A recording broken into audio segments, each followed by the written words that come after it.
Welcome back, 365 Sports. Paul Catalina, Craig Smoke, and Alyssa Brandon, who we met her at Big 12 Media Day. She's with OKLY TV and the We Know Ball podcast. Alyssa, you're at Oklahoma State covering the game this week. You're currently a student there, as I said before the break. What has been the vibe on campus from the students about the Mike Gundy firing? He was popular for a long time, but they haven't been winning for the last couple of years, and he's been let go, and it's the end of an era there in Stillwater. What's been the feeling on campus? Yeah, I'd say there's lots of mixed emotions right now, but two of the main feelings, I think, are shock and disbelief.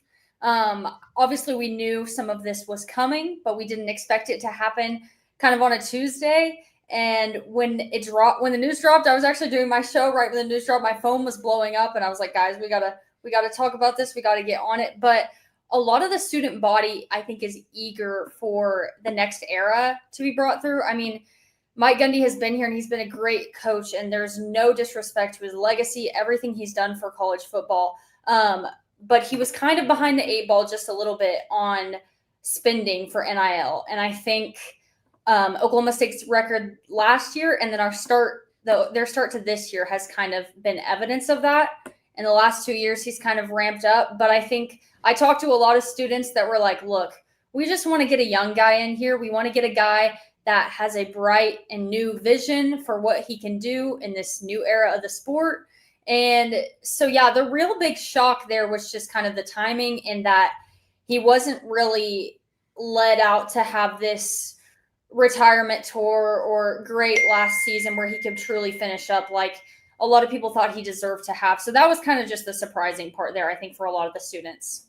So, Alyssa, when this news dropped after that initial shock you're talking about, I thought, man, Baylor's walking into a hornet's nest this weekend, because last weekend everybody was there. It was an incredible crowd for a game against Tulsa that they ended up losing, and a great final crowd for Gundy. Unfortunate result, but they showed their support right there in that moment. And now, as you mentioned, everybody's excited because you're playing with house money. Like, no matter what, that there's new fun stuff that's on the horizon. So how much do you think that it's just going to be kind of let it all hang out this weekend and people are just going to be there because, like, what's the worst that can happen kind of a vibe? Yeah, you got it exactly right. Everyone that I've talked to is like, look, we're just going to go and we're going to have fun and we're excited to see something different. So, and I think on the players' perspective, I was talking to Dave Hunziker, who's the voice of the Cowboys, and he was saying that what Mike Gundy would tell them to do and what they're all preaching them to themselves is just go do your job. No one cares about your feelings. Put your head down, go do your job, and the fans are going to be there to see that. And I think, yeah, they're just excited to see something different. And Doug Meacham might throw the kitchen sink out there. And I think any difference in the play that we've been seeing is going to bring excitement. So, I mean, yeah, exactly. What can you lose at this point? Let's just go see what we got. I mean, interim coaches sometimes provide that spark. So, yeah, we'll see if Meacham's got the spark. How much was there any anti-Gundy sentiment on campus, or was he such a ingrained campus hero that really that wasn't the case? Even though you kind of wrestle with the reality of where the program is, people aren't going to say, like, look, we just need to throw Gundy out and who cares what happens after that. Right. No, there definitely is a big majority of people on campus that I think were anti-Gundy, or at least anti-Gundy as in we don't want him anymore. Not anti-Gundy, we don't like him and what he's done for the program. But who was anti-Gundy was the head of the Board of Regents last year, who was making a big move to try to get him out at the end of the last season.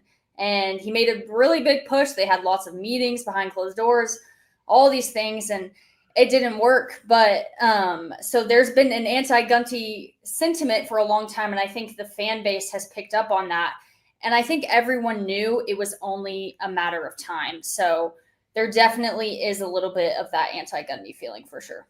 So, Alyssa, is Zach Robinson the name that everybody says, or are there some others that, I mean, there's the hot list that are out there, the hot, coaching carousel list and everything, but does it feel as much on campus like the majority of people want this one specific guy, or is it a little bit more mixed?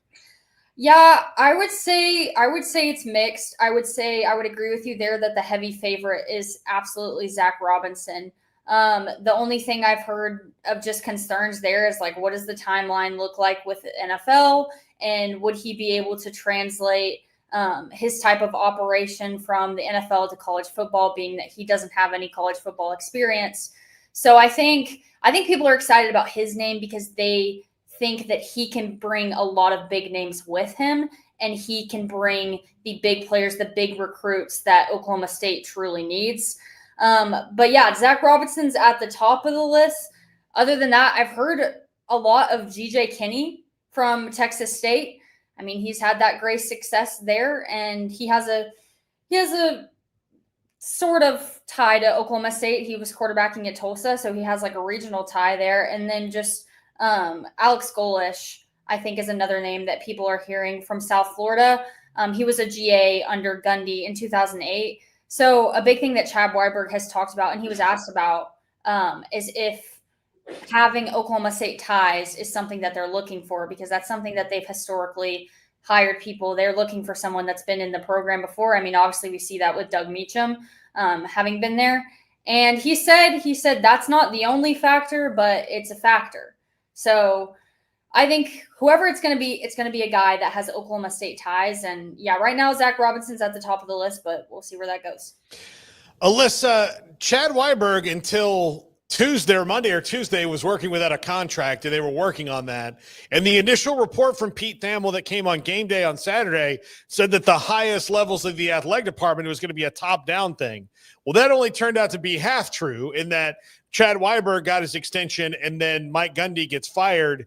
How much of do you think Chad Weiberg getting that extension was, here's what we're going to have to do with the football program, and it starts with firing Mike Gundy this week?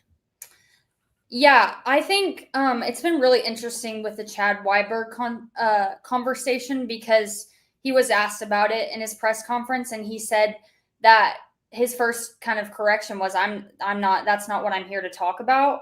Mm-hmm. But he also did say that it's not done, and he's not worried about it. Mm-hmm. So as from here in Stillwater, he said that it's not done, but he's not concerned that it won't get done. So I think that's just another factor there that we'll just have to see. Alyssa Brandon, OKLY TV. Alyssa, thank you so much. You did a great first debut segment with us here on 365 Sports. Enjoy the game this weekend, and we'll talk to you again soon. I appreciate it. It was really good to be on, guys. Thank you.